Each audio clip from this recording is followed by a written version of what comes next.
जब कन्हैया आते हैं दर्शन देने के लिए तो जैसा दादाजी ने कहा था आज वैसा ही रूप है। पीताम्बर डली हुई है, मुरली बजाते हुए, खाली कमरी हुए, बड़ा सुंदर रूप है कन्हैया का। कन्हैया के दर्शन किए, कहा मैंने कोई पाप नहीं किया, फिर ये मोहर सैयद क्यों मिली, कई जन्मों की याद है।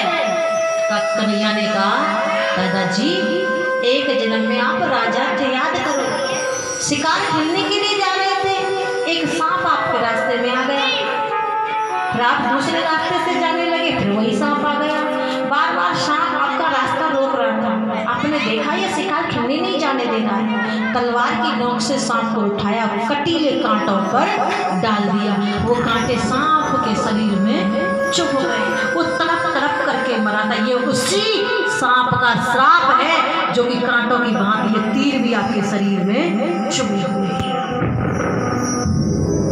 अर्जुन यानी पांडव आ गए, द्रौपदी भी आ गई थी। द्रौपदी कहती है पाप नहीं किया, याद करो दादाजी, बड़ी सभा में जब दुर्योधन मेरा अपमान कर रहा था, दुशासन मेरे चीर को खींच रहा था, आप उसमें बैठे हुए थे।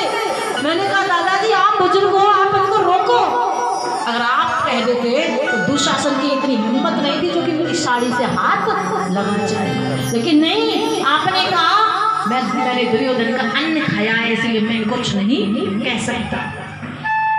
पाप करना तो पाप होता ही है, पाप होते हुए देखना भी पाप होता है, आपने पाप होते हुए देखा। आज कन्हैया के दर्शन किए और पांडवों को धर्म और दान के बारे में बताया।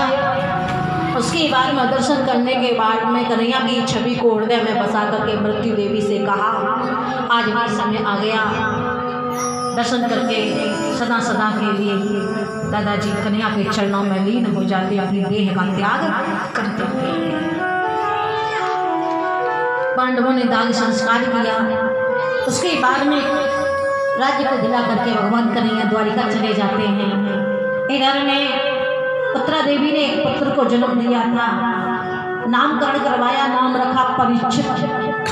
धीरे धीरे परीक्षित महाराज बड़े हुए, जब बड़े हुए पांडवों को कुछ कलयुग के लक्षण नजर आ रहे थे, परीक्षित का विवाह भी हो गया, संतान भी पैदा हो गई। जब पांडवों को कलयुग के लक्षण नजर आए तो उन्होंने सारा राजपाट हस्तिनापुर का परीक्षित को दे दिया और द्रौपदी सहित पांचों पांडव हिमालय के लिए चले जाते, वहां जाकर के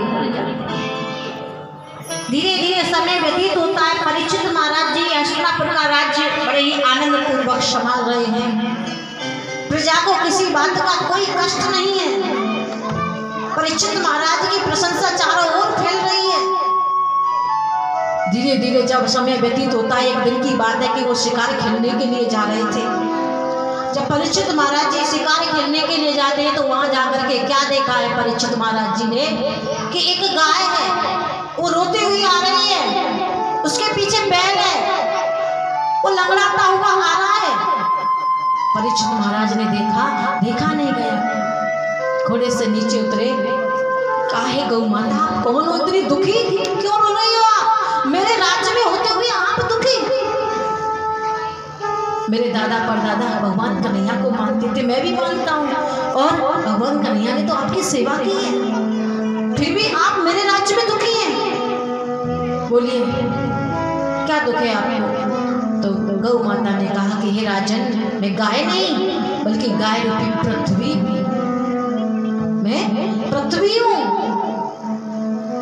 पर्वत नदियां तालाब शुद्ध, चाहे कितनी भी सृष्टि बढ़ जाए कोई शंका नहीं मुझे, मैं घबराऊंगी नहीं, लेकिन डरती हूँ तो किससे, क्यों दुखी हूँ मैं डरती हूँ पापों के बोझों से। ये पापों का बोझ मुझसे सहन नहीं होता है, क्योंकि कलयुग आ रहा है और कलयुग में पाप होगा, अधर्म होगा, बोझ बढ़ जाएगा और उन पापों का बोझ में सहन नहीं कर पाऊंगी, इसलिए मैं दुखी हूँ। बैल से पूछा ये तीन पैर किसने तोड़ दिए, क्यों रो रही हैं? बैल ने पूछा, बैल ने कहा कि मैं बैल नहीं बल्कि मैं धर्म हूँ, बैल रूपी धर्म, यहाँ मेरे तीन पैर तोड़ दिए गए, एक पैर बचा है केवल कलयुग।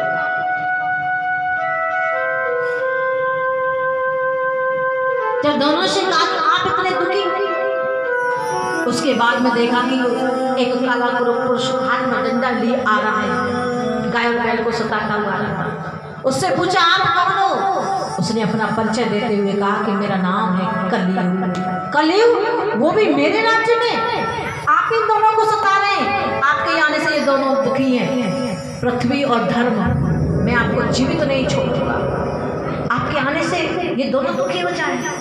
जैसे म्यान से तलवार निकाली तो उसी वक्त कलयुग ने हाथ जोड़ करके कहा, हे राजन, आपने इनके मुख के द्वारा मेरे अवगुणों के बारे में सुना है कि मेरे आने से पाप बढ़ जाएगा, अधर्म बढ़ जाएगा, लेकिन हे राजन, हर इंसान के अंदर बुराई नहीं होती, कोई ना कोई अच्छाई भी छिपी हुई होती है। इसलिए मेरे अंदर बुराई नहीं है, कुछ ना कुछ तो गुण मुझ में भी है।